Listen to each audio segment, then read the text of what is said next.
Yeah. Did you see Buddy Guy and Junior Wells? Have you seen them? Yes. Yeah, it was a great duo. It's really very, very special. God, I remember back in the day doing so many of Junior Wells songs with it, all the clicking and everything. I just so crazy about Junior Wells.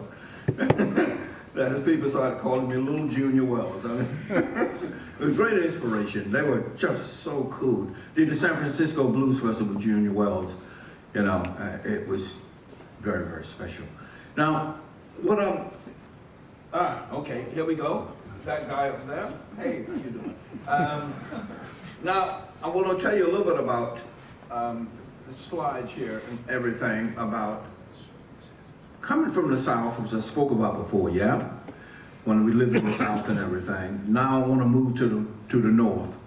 I told you when my mother died, our mother died. I got brothers and sisters at that time. When she died, my mother had already arranged with my sister Mary to take us out of the South. She died in Florida and to the North. So that was a big change for me, going from the South to the North and going to a middle class school. In the southern states, if you do your history and look back, a young boy of 14, it was not a good idea to stare at white girls or white women. And that was a very strange thing. But then going to the North, I went to school and my friends, I made friends. I used the same showers in the same locker room at the boys, and the same drinking fountain, the same cafeterias and everything. You know, the classrooms and everything. So that was a major change for me. Yeah. It was like, it was a bit of a shock actually, but I loved it because I made so many friends. I found out I could do sports. I was a high jumper, long jumper. I played basketball, American football. You know, I did so many different things that I often wonder what would have happened if we didn't go north. What would have happened in my life? You know, I cherish the idea. I always say my mother gave a second birth when she passed away. She had it all planned that my younger brother and I, we were going to go north. My brother Frank stayed with our father in another town, and he was a good guy. He wasn't a bad guy, but he hung with the wrong people, the wrong company. He ended up doing 15 to 20 years in prison, and I was trying to retry him at one point and send him to the electric chair.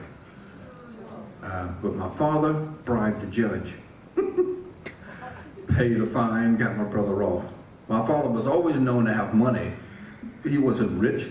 He was just known to hustle and have money. He was just a countryman that loved making moonshine, peach brandy, grapefruit buck, and working in the fishing and hunting, you know. But just, I'm African, and Cherokee comes from my father's side. I don't know about my mother's side. And the name Mars, M-A-R-S, that is, we think it's French blood, because the month of March in France is Mars. So there was always talking about a mixture in the family. We knew about Cherokee, you know, on my father's side. My father was illiterate. He couldn't read and write at all. But my mother, I still rack in my brain to try to remember, because she could read and write well, spell well, really nice handwriting. My handwriting reminds me of hers. Where she got her education from, I don't know. I don't know. And then all of the old people are gone, you know, everybody's dead. So I got nobody to ask.